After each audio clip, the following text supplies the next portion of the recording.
It's the Chronicles of a Gooner, the Arsenal podcast, and we are live.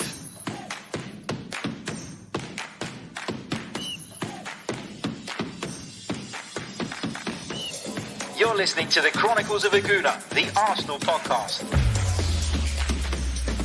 I'm Martin Tyler, and you're listening to Harry Symeou.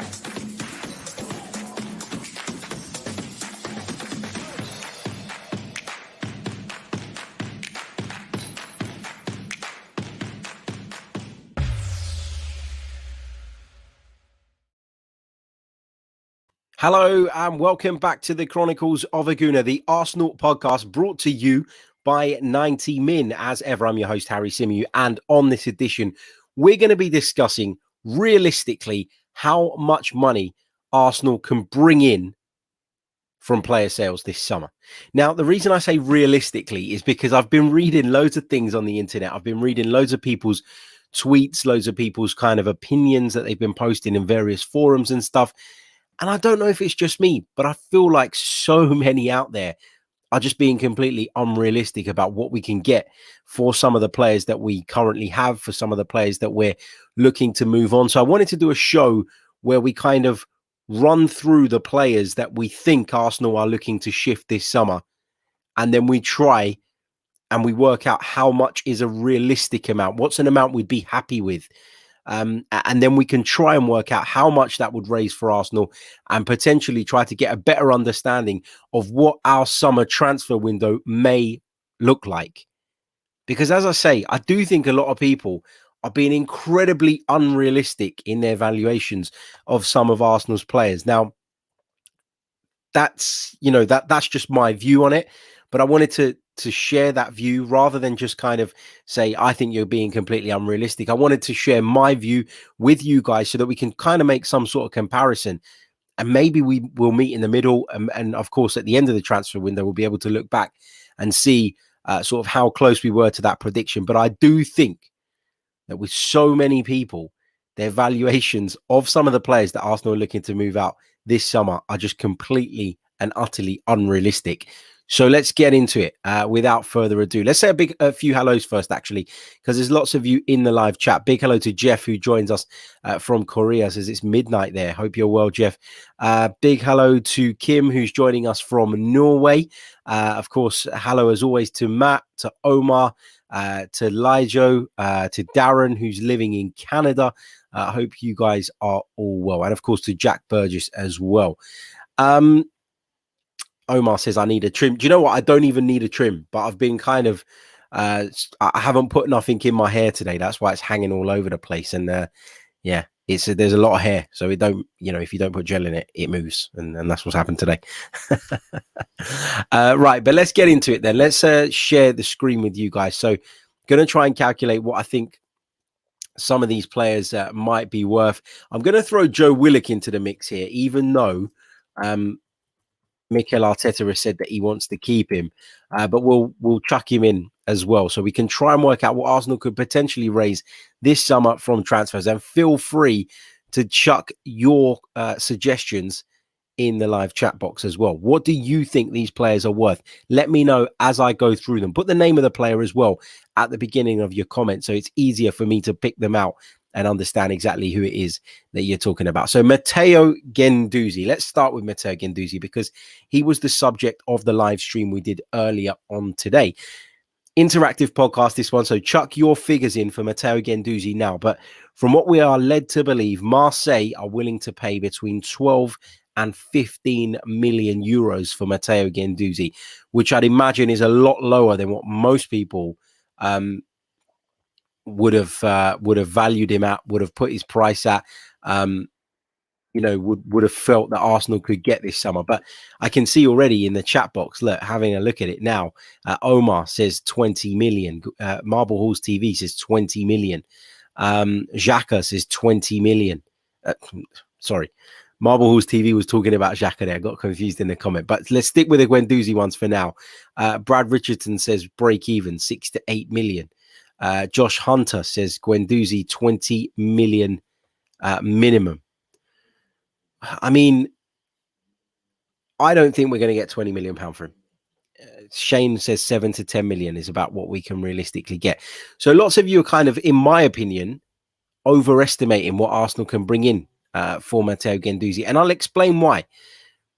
First of all, you're talking about a player who, when he first arrived at the club, was a complete unknown, right? Matteo Guendouzi was brought into Arsenal. None of us had heard of him, if we're being completely honest. And Arsenal paid around about 7 to 8 million pounds to get that deal over the line. He came in, he started brilliantly. He looked like he was at home in the Premier League. It looked like he had been able to adapt to the physicality, to the demands that the Premier League has that maybe some of the other leagues don't, incredibly quickly. And his stock was incredibly high at that point.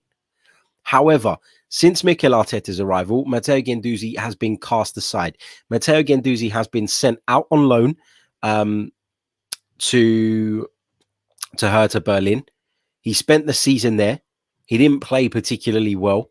He did okay in spells, but he wasn't groundbreaking. He didn't pull up any trees, as people like to say. And then, off the back of that, Hertha Berlin have decided that they can't afford him. They don't want him. They don't really want to pay what it is that they think Arsenal would demand. And they've decided that they're not going to take up or explore even the possibility of signing him on a permanent deal. You've also got to take into account with Matteo Guendouzi his contract situation. He will enter into the final year of his Arsenal contract. Therefore, everybody and their dogs out there know that we are desperate to move Matteo Guendouzi on, because otherwise we face the prospect of allowing him to leave the club on a free transfer. Nobody wants that. Arsenal have made assurances that they're not going to do that again, or they're going to try and avoid that situation in the future. But Arsenal are not willing to, of course, offer Matteo Guendouzi a new contract. So you're in a position now where you've got a player whose stock has declined dramatically in the last 18 months, who's entering the last year of his contract. How the hell are we going to get 20 million pounds for Matteo Guendouzi? I would be shocked. I would be incredibly surprised if Arsenal were able to get 20 million pounds for Matteo Guendouzi. And I think a more realistic price that Arsenal could be looking to pick up is between 10 and 12 million pounds, not euros, pounds. I think Arsenal should be looking for that. If Arsenal can get that, they'd have made a small profit on Matteo Guendouzi, moved out a bad apple, a bad egg, and that's what you can realistically be looking to get for the player. Has he got potential to go on and be a very good midfielder? Yes, he does. He has got potential, but potential means nothing unless it is fulfilled. And in Matteo Guendouzi's case, up until now, he has failed to deliver. He has failed to live up to that potential because his head's not right. And a lot of people will look in from the outside and know the reasons and understand the reasons, or could guess the reasons why Mikel Arteta has moved him on. The Hertha Berlin coach made a comment last season that I keep referring to, suggesting that Matteo Guendouzi is incredibly immature as well. So it's not a view held solely by Mikel Arteta. Therefore, that also has an impact and damages the price tag or the fee that Arsenal can demand for Matteo Guendouzi. So some of you are saying 20 million pounds in there. I promise you Arsenal are not going to get 20 million pounds in for Matteo Guendouzi. And if they're going to hold out for 20 million pounds, then I promise you he's going to stay at the club and leave on a free transfer next season, because nobody in their right minds right now would pay that for him. The market is so different at the moment. The pandemic has really impacted clubs, in particular those clubs on the continent who don't bring in so much TV revenue, who have lost their main revenue streams, etc., etc. You cannot expect them to come and pay top dollar.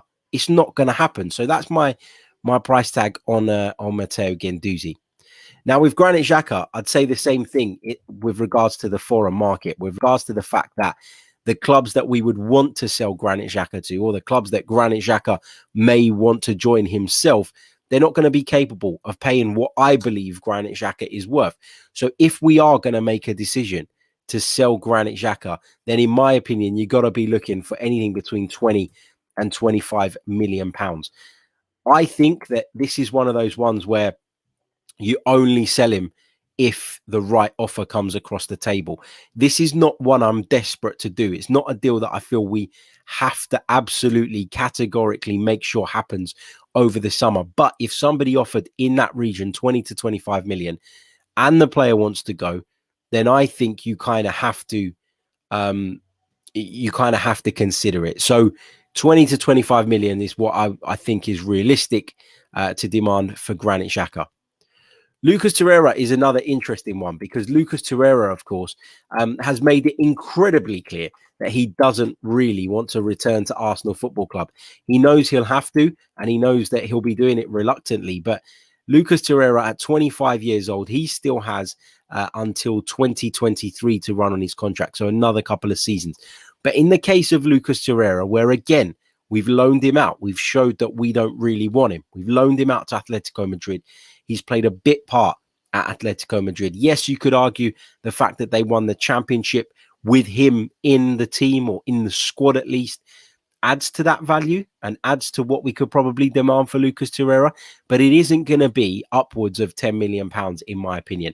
£10 million is probably around about the level or the offers that you're going to get in for Lucas Torreira, because everybody knows, just like with Matteo Guendouzi, like everybody knows he's got no future at Arsenal, like everybody knows his contract situation is what it is. Everybody knows that Lucas Torreira does not want to remain in London, does not want to stay at Arsenal. So if you think people are going to come in and break the bank for him, when they know that you want to get rid of him, he wants to get rid of you, then it's delusional.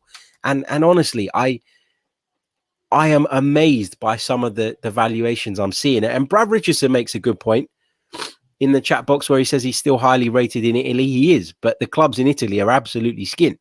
And that's the reality of it. You know, lots of them will be looking at Lucas Torreira, looking at his situation, thinking back to how well he did during his time with Sampdoria, but they can't afford to pay it. And that's where we are. Let's move on to Hector Bellerin, another player being heavily linked with a move away. And I said last summer that I'd have wanted 20 to 25 million pounds for him. Well, Hector Bellerin hasn't exactly enjoyed a very good season and has been almost frozen out at the back end of this campaign that's just finished. So Hector Bellerin's price tag takes a battering for that, in my opinion. I think with Hector Bellerin as well, what you also need to consider is whether PSG are in the market. If PSG are interested, as they were last summer, in Hector Bellerin, then you can expect to get a bit more money because, of course, PSG are a club who have no issue in overpaying for players. They have the financial muscle to do that. However, you're looking at it now and you're looking at PSG and you're looking at all the reports and the rumors linking them with a move for Inter's Achraf Hakimi, who I think would be a more appealing prospect for somebody like Paris Saint-Germain. Now, when you look at the 2 seasons they've had, in contrast, Hector Bellerin has been average, has not played every single week for Arsenal. And then you look at Achraf Hakimi, a Serie A winner in a very, very good Inter Milan side. I think that PSG, given the financial power they do have, will probably prefer to sign Achraf Hakimi, in which case take Paris Saint-Germain out of the market, and all of a sudden what you can expect for Hector Bellerin is incredibly low. And people talk about him going for 20, 25 million pounds, and I'd have liked that last summer, but that's not going to be the case now. We've had another season with COVID taking its toll. We've had another season where Hector Bellerin has failed to impress, and there's a year less on his contract. So all of those things have to be taken into account. And so for me, if we got £10 million for Hector Bellerin, I think that would be realistic, because the only offers that have come in for Hector Bellerin so far are a loan offer from Real Betis. A loan offer. That's it. That's all we've had for Hector Bellerin. That's all that's been rumoured, and that's probably all we're going to get. So, you know, if somebody comes in and gives you 10 million, that feels like the maximum for me at this moment in time. I know a lot of you are saying in the chat box that my valuations are crazy in this current market. These are my personal valuations, right? Feel free to disagree with them. Feel free to put your ones in the chat, and I am looking at them, I promise, and I'll pick some of them out during the show, of course. But this is how I see the market at the moment, and I'm taking into account the way that clubs outside of the UK, who, let's be realistic, most of these players are going to end up at, have been affected by the COVID-19 pandemic. Let's say a big hello to Innie for your very kind super chat, mate. Thank you so much. It's much appreciated. And he says, he makes a great point. He says, this is a buyer's market. Market factors have really changed. Clubs will start bullish, but if the buying club doesn't budge, positions will change. This is what happened to Arsenal last summer. If you remember last summer, we all sat here at the start of the transfer window and we all listed off a number of names of players that we wanted to see go, players that we thought Arsenal could sell, players that we thought Arsenal should be looking to move on. And we tried to work out again how much money we were going to raise. And we were completely and utterly wrong. We were wide of the mark, all of us, including myself, because we all thought that these players attracted interest. If you take it on another year and these players have still not pulled up any trees and these players have still not done anything of note, then why would those valuations still remain? Why would clubs willingly pay over the odds or come in with bids that are just well above actually what you want or what they feel they should pay? Sorry. It's all, I just don't get it. You look at Alexander Lacazette, another player who is being linked with a move away this summer. And what can you command for Alexander Lacazette? Well, he's a striker, so you can command that little bit more. But like some of these other players on this list, Alexander Lacazette will be entering the final year of his contract. He's approaching 30 years old, and that plays a part. It plays a significant part. So for me, if Arsenal could get £20 million for Alexander Lacazette, that would be pretty good going, given the circumstances. But, I'll come to the caveat at the end. I'll save it actually for the end of the show when we work out what we think we might bring in. Eddie Nketiah is another one that people, for some reason, have delusional thoughts on when it comes to what Arsenal could get from him. I mean, I've heard people saying 20, 25 million. I've heard people saying that because Sheffield United paid for Ryan Brewster £25 million or whatever they did, that it means we can get similar for Eddie Nketiah. No, Sheffield United were fucking stupid. Sheffield United were idiots to do that. Sheffield United ended, the season without being able to score goals because they blew their entire transfer budget at the start of that campaign on a dud of a striker who had yet to prove that he was good enough at Premier League level. It failed miserably. Doesn't mean that another club are going to definitely come along and be as stupid, as silly as Sheffield United to pick up a player in Eddie Nketiah who's hardly kicked a football since the beginning of the season. So for me, again, maybe some of you will feel I'm undervaluing him, but if we could get anything between £7 to £10 million, and that's just because he's young and just because he's English, then that's realistic for Eddie Nketiah, in my opinion. Let's just see what you guys are saying with regards to Eddie Nketiah in the chat. And a big hello to King of Prussia. He says, big up my brother Harry. Much love from Pennsylvania. He says, Harry, you okay? You sound sick. I've had a cold for a week. I just can't get rid of it. I feel better, but yeah, my throat's still a bit funny and I still sound a little bit bunged up. But thank you for asking, mate. Really, really appreciate it. Apologies, I'm not on my normal tone of voice at the minute. But let's see what you guys are saying on Eddie Nketiah. Rahil says 15 million. Shivanan says 10 million. Omar says 15. What else have we got? Marble Halls TV says Eddie for 10 million. Foluso says 10 million as well. Zane says he's an average player. Alan says 5 million max, and I wouldn't be surprised if that was right, Alan. Ebby says 12 million. So that's some of you guys' thoughts on the players that I'm talking about, and on Eddie Nketiah this time in particular. Let's continue through the list then. Reece Nelson. Again, another one that people seem to think we can command a lot of money for. Reece Nelson has hardly played. Who is going to come in their right mind and break the bank for Reece Nelson? There's rumours today coming out of Greece that Olympiacos are interested in taking him on loan, but that's the type of offer you're going to get. You are going to see so many loan deals over the course of this summer transfer window because it's that type of market. Loan deals with options to buy, loan deals with obligations to buy, where clubs will be giving themselves essentially another 12 months or so to be able to raise the funds that they need to actually do these deals, when they can get fans back in, hopefully, when they can get another round of TV revenue.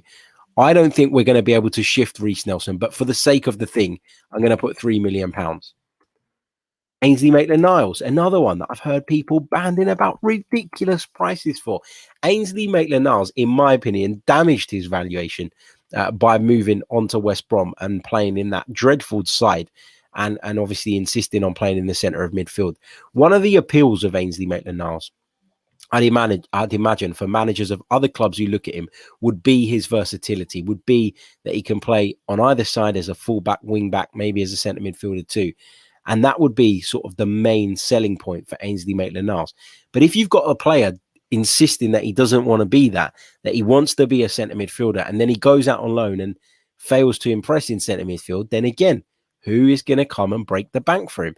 If we were to get up to £10 million for Ainsley Maitland-Niles, I'd be delighted. And that is, again, because you've got to take into consideration that Wolves made an offer of £15 million at the time where his stock was high. He'd just been part of that team that won the FA Cup. Arsenal didn't accept the bid. They felt it should have been a little bit more. But if you take into consideration where he was then and the offer that came in comparison to where he is now, then it's impossible to feel like he's going to bring in much more money than that. Unless, again, people are kind of banking on that English premium that many England players seem to have. I don't see it. I really don't. 10 million is my valuation of what we might get for Willock, for Maitland-Niles, this season. And then moving on to Joe Willock, who's the opposite, who went out on loan and has raised his stock significantly. I think if you might be able to get £20 million out of Newcastle United. I genuinely do. I've spoken to a lot of Newcastle fans. I've spoken to people who also work in the industry that are, Newcastle supporters, Newcastle people who cover Newcastle United, and they've been absolutely delighted with what they saw from Joe Willock. So a lot of them, feel like Newcastle might make a bid, and £20 million, seems for me reasonable for Joe Willock, because look, he's had a good little period at the back end of the season, but is there any guarantee that at the higher level he will succeed? I'm not sure. I think stylistically, he doesn't really suit Arsenal Football Club. He doesn't suit Mikel Arteta's way of playing. And that's why you've seen Willock improve under Steve Bruce. Not because Steve Bruce is a top manager, not because he's got great players around him, but because the style just suits him that little bit more. So that's what I'm going with. Those are my valuations. So let me total that up. What does that come to? Let's have a look. Let's start with the best case scenario. So let's put the 12 million in for Matteo Guendouzi. Let's put 25 million in for Granit Xhaka. Let's put 10 million in for Torreira, 10 million for Bellerin, 20 million for Lacazette, 10 million for Nketiah, 3 million for Reece Nelson, £10 million for Ainsley Maitland-Niles, and then let's say 20 million. That totals up, and well done to Zane, because you worked that out quick, mate. That comes up to 120 million pounds. Right. But the big caveat here, which I wanted to say right until the end of the show, and it's the biggest caveat of it all. There's no guarantee that you sell every single one of those players. There's no guarantee that an offer of, an offer that you feel is right will come in for each and every one of those players. It's not going to happen. It's just not going to happen. You are not going to 100% this summer shift 1, 2, 3, 4, 5, 6, 7, 8, 9 players. It's very rare that a club will be able to do that, will be able to manage that kind of exodus over one summer. And so when people are sitting there working it out, and I've worked it out with what I believe to be realistic valuations, when I work it out and I come to 120 million pounds, I'm very aware, and you have to be very aware, and you have to caveat it with the fact that you're not going to get sales gone through for every single one of those players between now and the end of the window. It is impossible. In fact, I sit here now and I guarantee you that we do not sell every single one of those players between now and the end of the window, because it's not possible unless you start giving people away, unless you start terminating people's contracts like we did with some of the players midway through last season. So that's the important thing to note here. It's really easy to sit and work out a number and say, well, that automatically means that Arsenal are going to have 120 million pounds to spend in the transfer window, but it does not work like that. It really doesn't. And you need to be aware of that when making those kind of calculations. Let's say that we manage to move out half of those players, then maybe you're looking at about 60 million pounds. And that's probably a more realistic amount for which Arsenal can hope to receive between now and the end of the summer transfer window, in, of course, transfer fees. Right. I know I've noticed there's a couple of you asking about some other players in there as well. Some of you have asked about Kolasinac. I haven't included Sead Kolasinac because I don't think he's worth anything. I think that Sead Kolasinac is probably going to have his contract terminated, just like Mesut Ozil did, just like Shkodran Mustafi did. He's got a year left, Sead Kolasinac, and he's clearly not part of Arteta's plan, and he's clearly not wanting to be at the club either. So I didn't include him for that reason. Some of you have talked about Mohamed Elneny. I just don't see how you can sell Matteo Guendouzi, Granit Xhaka, Lucas Torreira, and Mohamed Elneny without doing serious business to strengthen that midfield position. So those are my valuations. That's my total. I'll work that out for you here. So it's 120 million pounds. But I caveat that with, we are not going to be able to sell all of them. And that's the key here. We're not going to sell every single one of those players in this transfer window. So let's be a little bit realistic about that. Right, we're going to leave it there because that was the purpose of this show. I want to hear from you guys in the chat box or in the live comments. Sorry, if you're watching this later on replay, I want to know how much you think Arsenal can raise for the players that I've got listed there on the screen. For those of you listening on the audio, I've gone Guendouzi, Xhaka, Torreira, Bellerin, Lacazette, Eddie Nketiah, Reece Nelson, Ainsley Maitland-Niles, and Joe Willock. So let me know what you think Arsenal could stand to raise from those players, what you think is a realistic amount for Arsenal to be aiming for in terms of recuperating funds for those aforementioned players.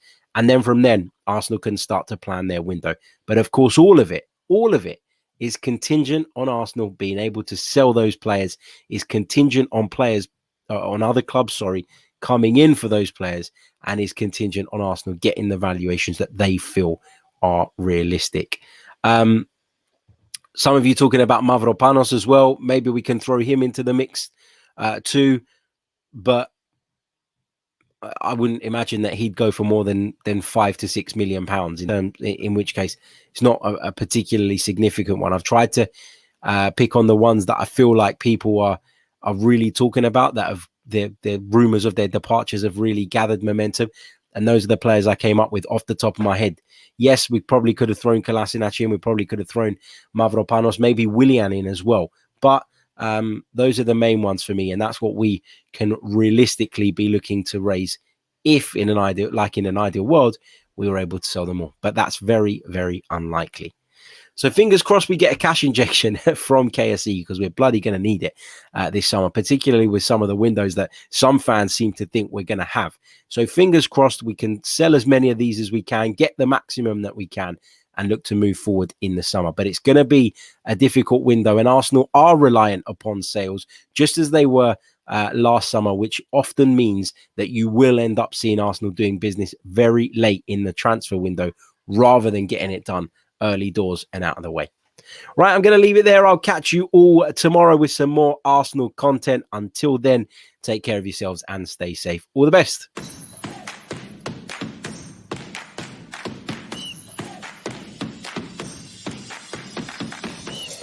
You're listening to the Chronicles of a Gooner, the Arsenal podcast.